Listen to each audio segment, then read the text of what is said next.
Surga adalah hadiah gratis dari Allah.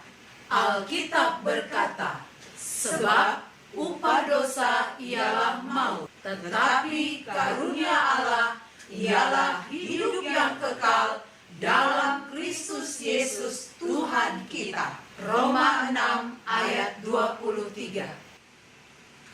Surga tidak didapat karena kamu berbuat sesuatu atau layak menerimanya. Alkitab berkata, sebab karena kasih karunia kamu diselamatkan oleh iman. Itu bukan hasil usahamu, tetapi pemberian Allah. Itu bukan hasil pekerjaanmu. Jangan ada orang yang memegahkan diri.